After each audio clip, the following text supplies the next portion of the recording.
Meus irmãos, quero convidá-los a abrir a Bíblia em Isaías 58. Isaías 58.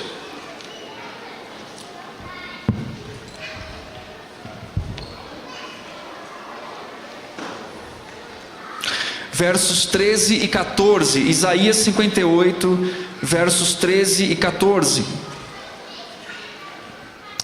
Vamos ler a palavra de Deus. Hoje o nosso tema, nós vamos falar sobre o dia do Senhor como um descanso para a nossa alma, como uma delícia para a nossa alma, como um momento em que nós nos reunimos para sermos ministrados pelo Senhor, dirigidos pelo Senhor, e o quanto que isso tem um impacto na nossa vida, de modo que nós podemos deleitar-se em Deus, e o quanto isso é importante para o povo do Senhor.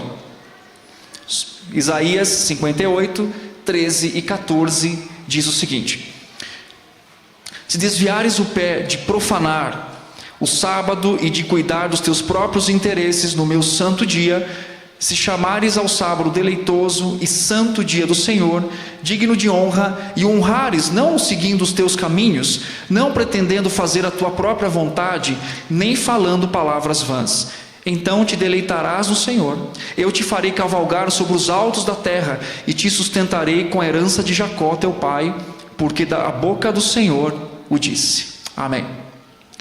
Bom, vocês estão bem? Estão cansados? Eu estou tão cansado, quase que eu liguei para o meu chefe hoje e falei assim: chefe, mas eu ia pregar, não tinha como. Mas por que eu estou dizendo isso, né? Eu estou dizendo isso porque a vida real e a realidade dos nossos dias, do nosso tempo, e até eu sou pastor, trabalho na igreja do Senhor, estudei para isso, fui chamado para isso, fui ordenado para isso. Todos nós lidamos com uma coisa comum, tanto você quanto eu. Nós lidamos com as nossas vontades, o nosso querer, o jeito em que nós lidamos com a vida, com as coisas. Isso também não é incomum quando nós fazemos isso com relação à igreja do Senhor, o modo em que nós enxergamos. E é interessante que quanto mais nós enxergamos, eu não estou te chamando de feio não, tá? Mas quanto mais nós enxergamos a feiura da igreja, parece que isso vai impactando mais o nosso coração no modo em que nós nos relacionamos com a igreja, não é verdade? Eu lembro que no meu segundo ano do seminário, recentíssimo assim, muito recente, eu tive uma decepção. Eu trabalhava numa igreja coreana, olha só, Tiago é cultura. Trabalhava numa igreja coreana, e eu tive uma decepção muito grande lá, com liderança, com igreja. E eu confesso que naquele ano, assim, eu pensei assim: acho que não é para mim esse negócio não, porque foi tão intenso assim, foi tão forte para mim, que eu falei assim: acho que eu não quero me expor mais a isso, eu acho que eu vou fazer outra coisa na minha vida, né? E foi muito sério assim, né? No meu coração. Em algum momento da minha história ali, né, enfim, trabalhando e servindo, estudando, eu tive a oportunidade de ler um livro, que é um livro muito bom, inclusive recomendo, que chama Por que Amamos a Igreja. Alguém já leu esse livro? Do Kevin DeYoung e de um membro da igreja dele, que eu não lembro o primeiro nome, mas o segundo é Kulok. Ele é repórter esportivo da Fox. E é interessante que eles escreveram, né, esse texto, esse livro, e o Kevin DeYoung escreve numa perspectiva teológica e pastoral, e o membro da igreja dele escreve como um membro, assim, dizendo o que ele acha, o que ele não acha, ou como é que ele... E tem uma parte lá que ele fala assim: por que eu tenho que acordar de manhã, ir para a igreja e escutar músicas em espanhol se eu nem falo espanhol? Então ele começa a colocar os defeitos, assim, as questões que ele não gosta, porque ele fala: mas eu não quero, porque tem hispânicos lá. Então ele começa a descrever como é que ele enxerga a igreja, né? E aí o que acontece? Tem uma parte do capítulo 5 do livro que o Kevin DeYoung faz uma coisa impressionante assim. Eu gosto muito, isso foi aquilo que mexeu um pouquinho com o meu coração, e ele fala assim que a igreja de Cristo, a que nós enxergamos hoje, né, o momento, a reunião, aquilo que nós fazemos, se parece muito com uma obra em construção, e a Bíblia descreve isso, né? Estamos sendo edificados. Não sei se você já construiu uma casa, ou você está construindo, enfim, mas é difícil, além daqueles que estão construindo, poder enxergar exatamente o que será aquela casa, não é verdade? Eu posso chamar vocês, construir uma casa, eu chamo vocês, pego na mão de vocês e falo: vem cá, Está lá a fundação. Eu falo assim: aqui vai ser a sala, tá? Aqui vai ser a sala, e nessa sala vai ter o quadro, e esse quadro vai ser dessa cor, porque vai combinar com a luz que vai entrar. Eu posso fazer uma descrição intensa para você. Você vai olhar para mim e falar assim: não estou entendendo nada, porque isso está na perspectiva da minha imaginação, daquilo que eu pretendo, daquilo que eu quero, né? E aí ele faz uma transposição no capítulo, dizendo que a igreja de Cristo é muito parecido com isso. O que está acontecendo? Cristo toma a nossa mão em vários textos da palavra dele, e ele fala assim: olha, a nossa igreja, a igreja é assim, a igreja é santa, a igreja vai ser imaculada. Então ele aponta para a perspectiva da redenção, e parece que é muito difícil enxergar aquilo que Cristo está descrevendo da sua igreja no dia de hoje, não é verdade? Porque nós vemos tanta feiura da igreja, e Cristo descreve uma igreja tão bela. E isso então é algo que impactou meu coração, porque eu preciso entender, e eu precisei entender naquele momento, que a visão que Cristo deseja que eu tenha da sua igreja não é a minha visão de experiência da igreja, do culto, da reunião, mas é o modo em que Ele descreve. E aí então envolve fé, envolve o modo em que eu me relaciono com a igreja do Senhor. Então nós vamos continuar vendo feiuras, vamos continuar vendo coisas que nós não nos agradamos tanto, mas como que a imagem e a descrição que Cristo coloca sobre a sua igreja impactam o nosso coração, para que nós não só participemos da igreja, mas para que nós amemos a igreja no mesmo tom, na mesma intensidade que Cristo a ama, mesmo com todas as suas feiuras, não é verdade? E é interessante que isso, o modo em que nós nos relacionamos com a igreja do Senhor, ou o modo em que nós a enxergamos, também impacta naquilo que nós fazemos por ela, no modo em que nós nos envolvemos com a igreja de Cristo. E isso tem um impacto diretamente no modo em que nós enxergamos o dia do Senhor, o domingo, o dia em que nós nos reunimos, e o quanto que isso tem o valor para o nosso coração. E o texto que nós lemos aqui, o Senhor está fazendo exatamente isso com o seu povo, chamando a atenção deles, colocando um outdoor diante deles, dizendo: olha, há deleite nesse dia, além daquilo que vocês pensam, não só com uma perspectiva ritualística, mas uma exposição do coração de vocês, tá? E é verdade que nós vivemos num mundo, né, onde o nosso tempo é consumido pela produtividade, pelo prazer, pelo consumo, pelas coisas que nós queremos e que nós desejamos. Muitas vezes, né, para muitos de nós, talvez o descanso ele acabou se tornando uma coisa trivial, né? Tanto que existem aquelas frases de coach, né, que assim, trabalhe enquanto eles. E por que você está sabendo dessa frase? Trabalhe enquanto eles. É o mundo da produtividade, daquilo que eu faço, tem a ver com identidade, não é? Se eu produzo, eu sou alguma coisa, se eu não produzo, e isso acaba tomando o nosso coração, no modo em que nós enxergamos a nossa vida, a produtividade, o modo em que nós trabalhamos, servimos, e isso também tem um impacto com relação ao modo em que nós cultuamos a Deus. Quer dizer, há muitas distrações que podem preencher o nosso coração. E Deus está chamando a atenção do seu povo em Isaías 58 exatamente para isso, num contexto de exortação contra a falsa religiosidade. O Senhor está chamando a atenção e Ele convida o povo a redescobrir, a entender, a perceber verdadeiramente o significado e o deleite do dia do Senhor. Isaías 58 acaba fazendo uma denúncia contra o povo. Qual é a denúncia que ele faz? O povo estava buscando aparentemente o Senhor com zelo. Olha o versículo 2, volta comigo. Mesmo nesse estado ainda me procuram dia a dia, tem prazer em saber os meus caminhos, como o povo que pratica a justiça e não deixa, o quê?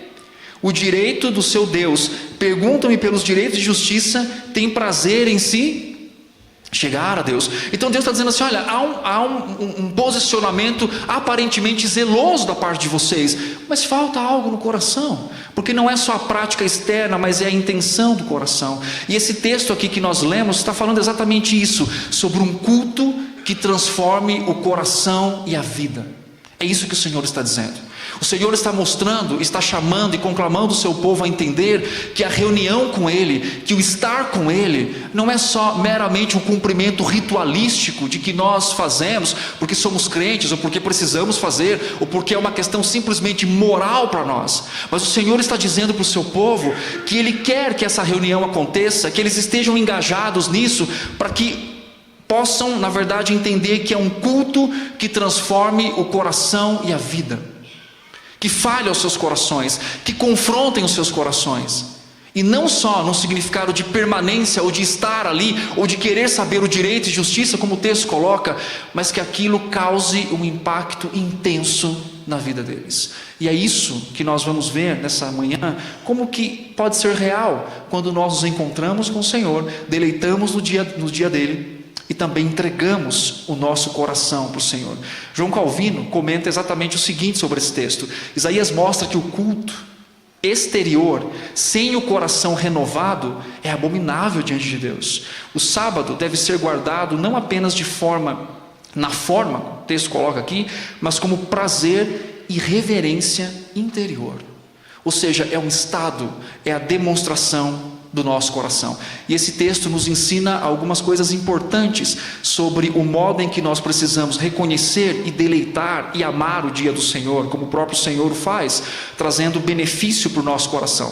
Alguns ensinos ou algumas lições com relação ao deleite no dia do Senhor, ou o dia do Senhor como delícia da alma. O texto nos ensina que o dia do Senhor deve ser separado dos nossos próprios caminhos. Interessante isso no texto, porque o contrário aqui no texto, a parte negativa de não buscar o dia do Senhor, ou de não permanecer no dia do Senhor, tem a ver inteiramente, não só com um abandono ritualístico, mas tem a ver com questões do próprio coração, tem a ver com os meus caminhos. O texto fala assim: se desviares o pé de profanar o sábado, de cuidar dos seus próprios interesses no meu santo dia. A ideia aqui de desviar o pé carrega a ideia de virar, de afastar no hebraico. O símbolo do pé aqui tem a ideia de indica a direção da vida, o modo em que vivemos o dia. Ou seja, abandonar aqui não é simplesmente a rejeição, mas essa é uma rejeição carregada de um significado. E qual que é esse significado? Eu deixo o dia do Senhor para viver a minha vontade, o meu dia, o meu direito, o meu caminho. A ideia de desviar o pé. A ideia de profanar é tornar isso secular, é misturar o sagrado com uma rotina ordinária. E aí ele também fala sobre se cuidar dos próprios interesses. Refere-se ao sábado como um dia como outro, centrado no eu. E é interessante isso, porque desde Gênesis, quando o descanso foi estabelecido por Deus, não era simplesmente para o bem proveitoso do homem, e realmente o é também, mas é uma reflexão profunda sobre os interesses que eu carrego no meu coração. A ideia é que se o homem não fosse freado na perspectiva até mesmo de descansar, ele viveria intensamente, e isso já acontece, para si mesmo, para o modo em que ele vive a sua vida, e não olhando para o Criador. Isaías usa aqui uma linguagem para expor a contradição entre o culto que eles prestavam e a conduta que eles tinham com relação à vida. O mesmo povo que jejua, lá no versículo 3, como Isaías descreve, participa de liturgias, age com indiferença, principalmente com a injustiça social que eles estavam praticando, e também com os princípios, como o dia do Senhor, que fazem parte do pacto. Ou seja, o Senhor descreve aqui que profanar o dia dele não é só algo pequeno ou raso, mas é exatamente rejeitar aspectos da própria aliança, onde Deus estabelece com o seu povo para ter um relacionamento com ele. Isaías profetiza para um povo que vivia sobre ameaça de juízo, mas também sobre promessas de restauração. E Deus tenta lembrar. Então o sábado, nesse cenário, aparece aqui como um termômetro espiritual da vida do povo, sobre o modo em que eles se engajavam e que eles se envolviam num aspecto ou numa atividade de negar a si, rejeitar o eu e buscar a Deus. Esse é o aspecto principal. Não é só a ideia de cumpra um ritual, mas quer dizer, eu nego a mim mesmo, eu abro mão daquilo que eu quero para buscar ao Senhor, para amar ao Senhor, para servir ao Senhor. Deus já havia dito para eles que bem-aventurado o homem que guarda o sábado não profanando, Isaías 56, 2. E isso tem a ver também, algo muito importante, com a conexão da história da redenção. Desde a criação, Deus separou um dia para o descanso. No Êxodo, esse dia se torna um sinal da aliança. E em Cristo, esse descanso é redimensionado como uma antecipação da nova criação, do modo em que nós então viveremos para o nosso Deus. O que isso revela para a gente?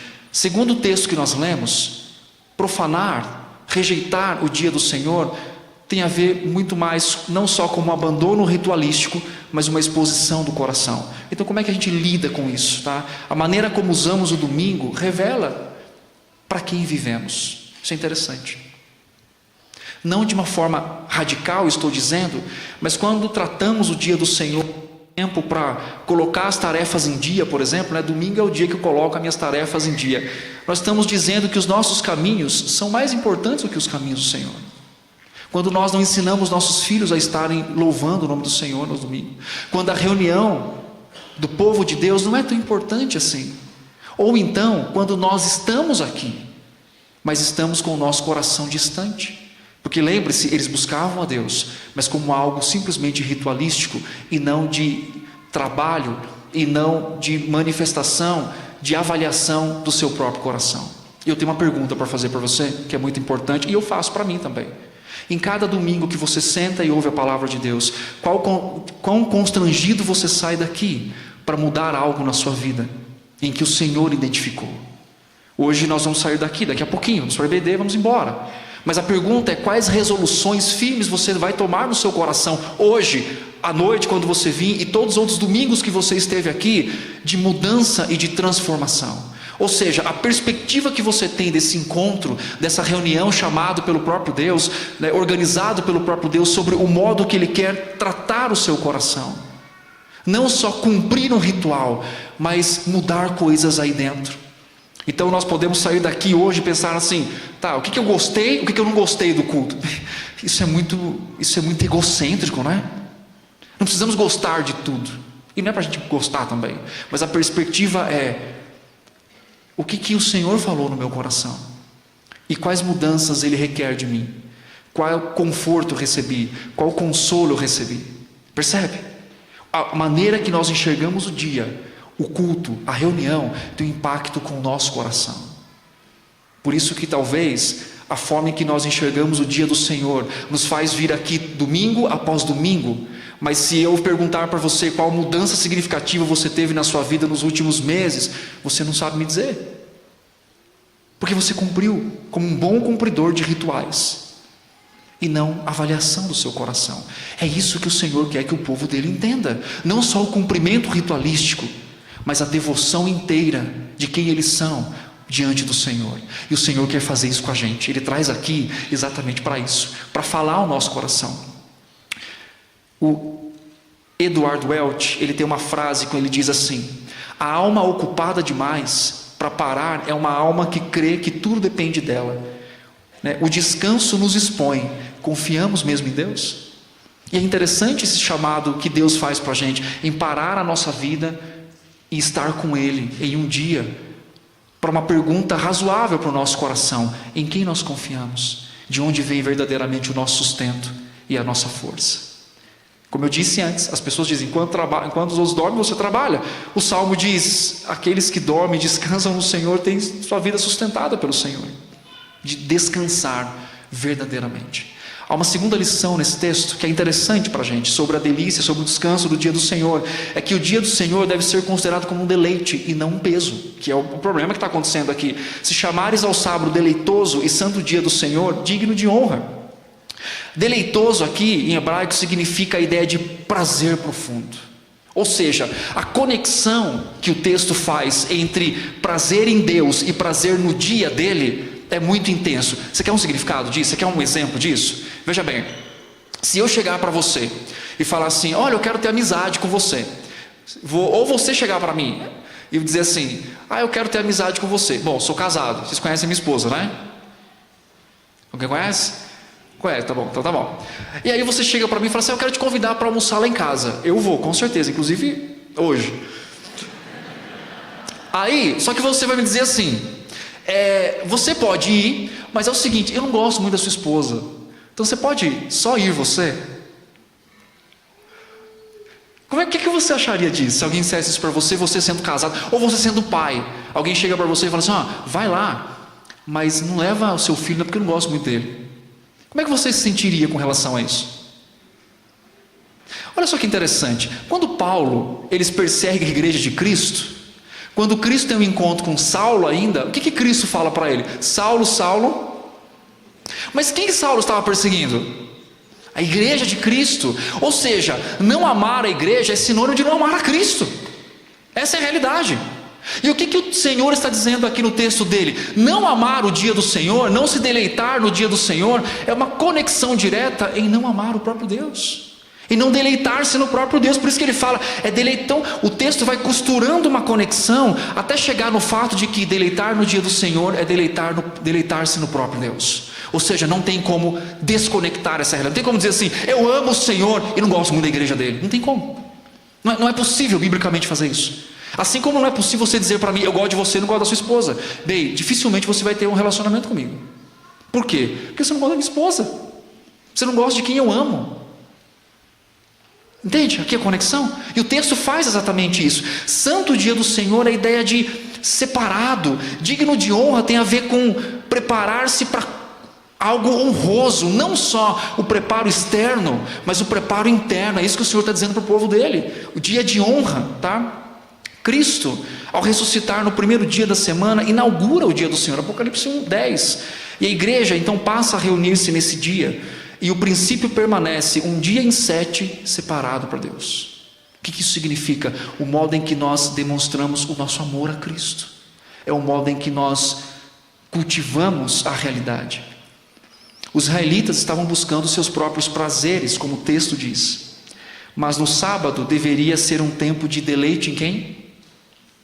No próprio Deus, no Senhor. Com Cristo o sábado é cumprido e ele é transformado. O descanso não é mais apenas físico, e é isso que é importante entender, mais espiritual. O domingo aponta para a consumação do repouso eterno, a comunhão perfeita com Deus. É um deleite passageiro que a gente tem, rápido, né? Terrenal, apontando para um deleite eterno. Quer dizer, você como um crente que ama o Senhor, se você não tem deleite de estar na casa do Senhor, como que você terá deleite em estar na eternidade com o Senhor? Qual que é a sua perspectiva de eternidade? Jonathan Edwards diz que o dia do Senhor é um ensaio da eternidade, um dia separado para provar o prazer de Deus acima de todas as coisas. Eu não sou pentecostal não, tá? Mas teve dia já que eu saí de casa arrebentado, espiritualmente, emocionalmente, fisicamente, até doente. Mas quando você chega na igreja, aí você começa a conversar com dá risada, ouve a palavra, toma uns tapas na cara da palavra, né? Aí você, né, Deus põe a sua alma ali e fala, fala várias coisas para a sua alma e briga com a sua alma, aí de repente você chega e fala assim: poxa, eu estou bem. Já aconteceu isso com você? Já aconteceu?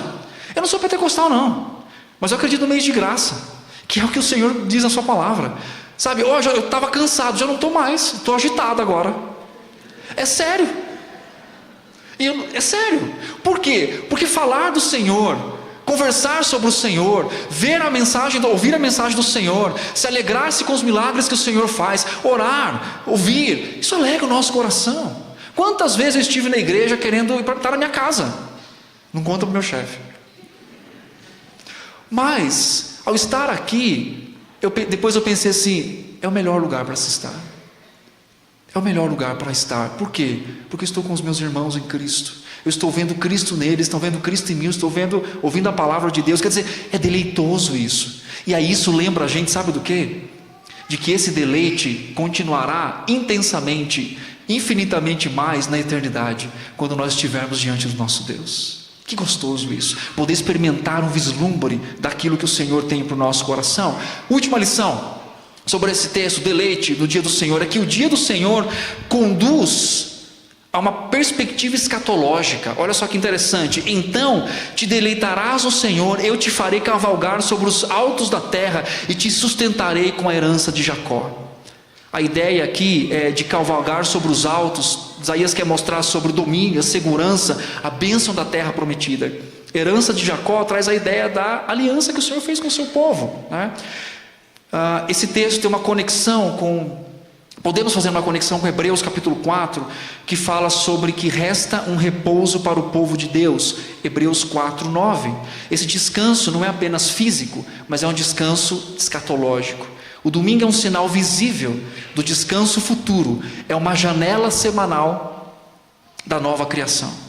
E isso é algo intenso para o nosso coração, porque enquanto nós estamos reunidos aqui, nós podemos ser lembrados e recordados de que há um descanso eterno para a nossa alma, e isso alivia o nosso coração. Isso alivia o nosso coração. O que isso significa? Que esse momento aqui, Deus usa o dia dele, o dia do Senhor, para restaurar a alma abatida e trazer esperança para o coração. Para o ansioso, confiança. Para o deprimido, esperança. Para o culpado, perdão. Para o solitário, comunhão. Às vezes você se sente solitário, vem à igreja, você está com a família da fé. Paulo fala isso em Gálatas. Para o exausto, cansado demais, refrigério. O culto, ele não é só um encontro com ideias, é um encontro com Deus. Quando não valorizamos o culto, nós perdemos a chance de sermos tocados pela graça ordinária do nosso Deus.